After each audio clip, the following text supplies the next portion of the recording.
के अंदर अभी बहुत बड़ी न्यूज आई है, वो ये कि धर्मेंद्र प्रधान ने इस्तीफा दे दिया है। तो लोग पहले बोल रहे थे कि गवर्नमेंट के ऊपर कोई इफेक्ट नहीं होगा, गवर्नमेंट कभी झुकेगी ही नहीं, लेकिन आज ऐसा क्या हो गया कि गवर्नमेंट झुक गई? बहुत बड़ा सवाल है, बहुत सारे क्वेश्चंस पूछे गए। इवन जो अगर हम बात करें अंधभक्तों की, तो अंधभक्त ये भी कहते हुए फिरते थे, घूमते थे इस पूरे सोसाइटी के अंदर कि इस महान साम्राज्य के बारे में अगर तुम कुछ एक शब्द भी निकाला तो आपकी खैर नहीं, तुम्हारी खैर नहीं। जैन जी बोलना स्टार्ट कर दिया कि बड़ी तुम्हारी, देखो ऐसी बात है कि तुम्हारी बड़ी बड़ी प्रतिमाओं और ऊंचे ऊंचे सिंहासनों से साम्राज्य नहीं बनता है। सीधा सीधा सिंपल सी बात है कि अंधभक्त तुम्हारा अगर विशाल हृदय नहीं है, सरकार का विशाल हृदय नहीं है, तो हम तो ये मानने के लिए तैयार ही नहीं है कि तुम्हारा जो साम्राज्य है बहुत बड़ा है। अब बात करते हैं कि इस पूरे प्रोटेस्ट को सरकार कैसे निपटने के लिए चाह रही थी।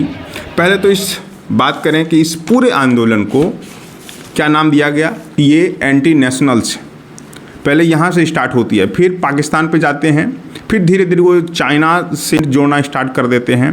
उसके बाद क्या होता, अमेरिकन एक एडवाइजरी जारी करती है 17 जुलाई को, तो वहाँ से फिर लिंक बना दिया जाता है कि ये प्रोटेस्ट जो है अमेरिकन फंडेड है, तो अमेरिकन लिंक बनाया गया।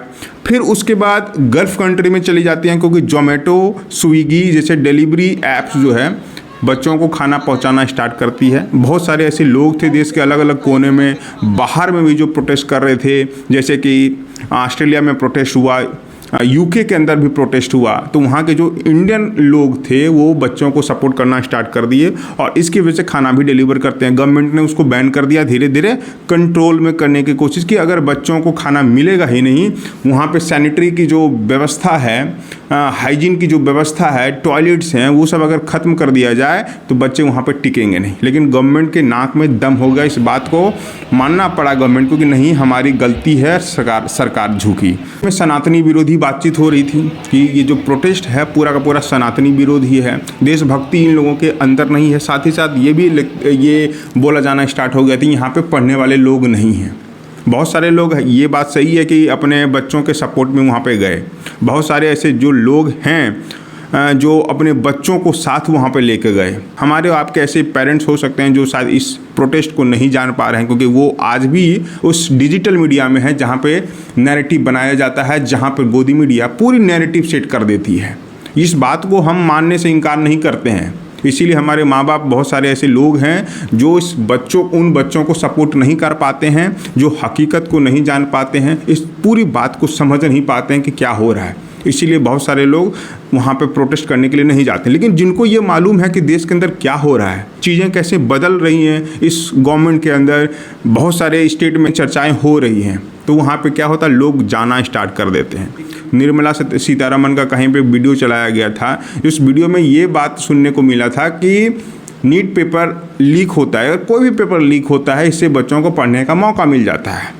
इस तरह की भी नैरेटिव बनाई गई। इसीलिए आप देख सकते हैं कि बहुत सारे जो नीट के टॉपर अभी 2nd या 3rd नंबर वाले थे, उस बच्चे का बार बार सोशल मीडिया में बात कराया जाना स्टार्ट होगा कि हम प्रोटेस्ट क्यों करें, क्योंकि हम तो अपना चाहेंगे कि मार्क्स में इजाफा कर लें पढ़ाई करके, मेहनत करके। इस तरह की नैरेटिव बनाई गई। ये भी नैरेटिव बनाने की कोशिश की कि बेटियाँ वहाँ पर देखो संस्कारहीन बन गई हैं और ऐसी ऐसी रील्स बना रही हैं, ऐसी ऐसी बातें कर रही हैं, गालियाँ दे रही है। इस तरह के बड़े हिंदू ऑर्गेनाइजेशन के लोग अभी उठ गए। लेकिन जब रेप होता है दिल्ली में, बड़ी बच्चियों के साथ अभद्रता के साथ गलत तरीके से मारा जाता है, तो वहाँ पे हिंदू धर्म के लोग नहीं उठते हैं। उनको नहीं लगता है कि हमारे घर के भी बेटियों के साथ इस तरह हो सकता है, वहाँ पे उनका खून नहीं खौलता है। इस तरीके के भी नैरेटिव बनाने की कोशिश की गई। अब बात करते हैं कि ये तो पूरा नैरेटिव सेट हो गया, गवर्नमेंट के द्वारा हो गया था, मीडिया जब उनकी थी और हिंदू ऑर्गेनाइजेशन भी उनके बहुत सारे थे, लेकिन फिर भी जैन जी नहीं माने।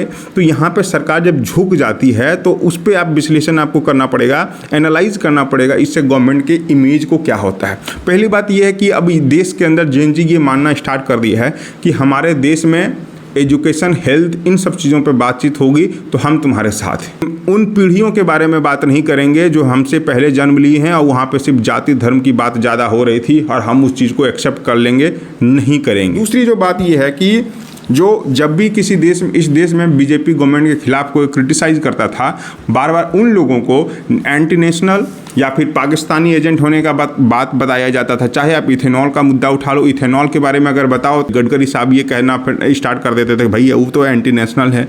अगर तुम किसान हो और तुम गवर्नमेंट के खिलाफ किसी पॉलिसी को लेकर अगर क्रिटिसाइज कर रहे हो, उसके खिलाफ प्रोटेस्ट कर रहे हो, तो वो बोलना स्टार्ट कर देते थे कि भाई ये तो आंदोलन जीबी हैं, वो तो पाकिस्तानी एजेंट है, वो तो फलाना ढिमकाना, ऐसा काम स्टार्ट कर दिया।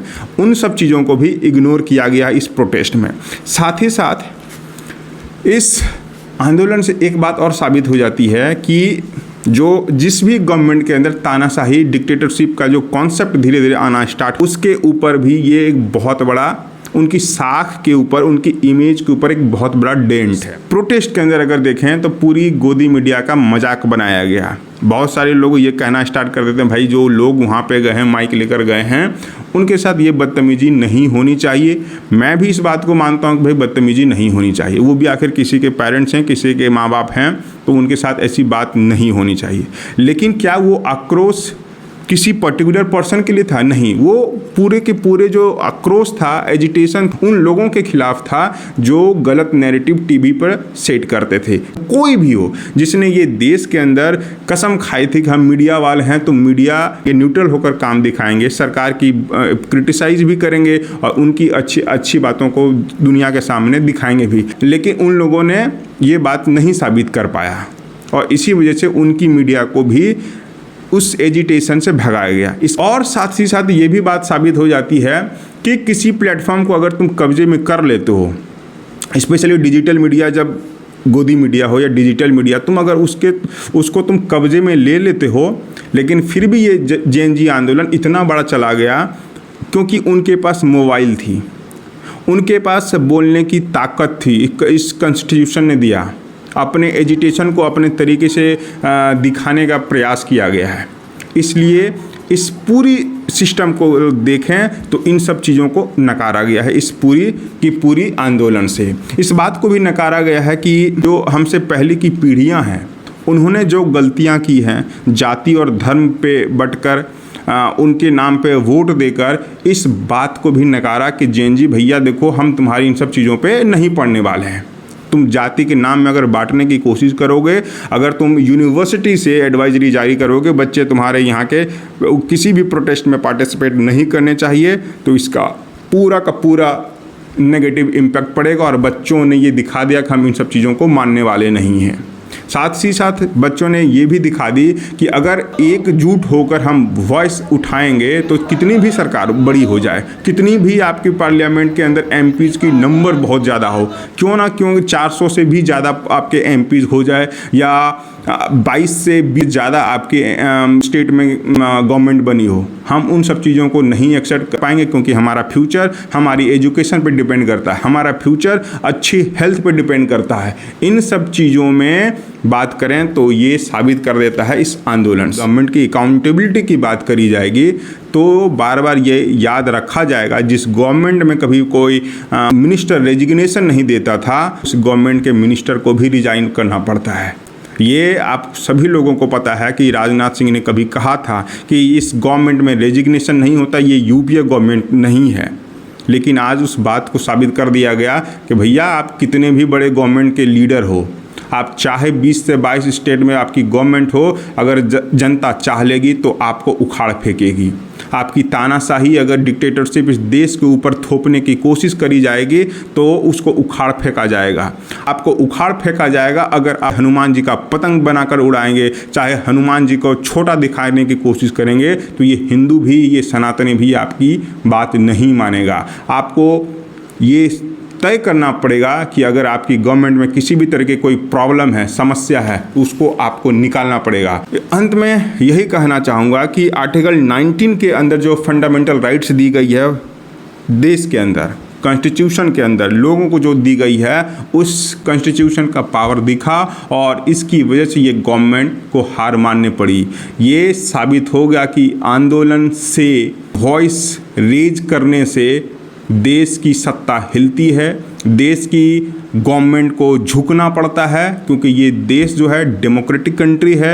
यहाँ पे ये डेमोक्रेसी लोगों से मिलकर बनती है, लोगों के लिए बनती है और लोगों के द्वारा बनाई जाती है। ये डेमोक्रेसी की पहचान है। इसीलिए आज ये साबित हो गया, आगे क्या होता है इस पे बात करनी पड़ेगी हमें।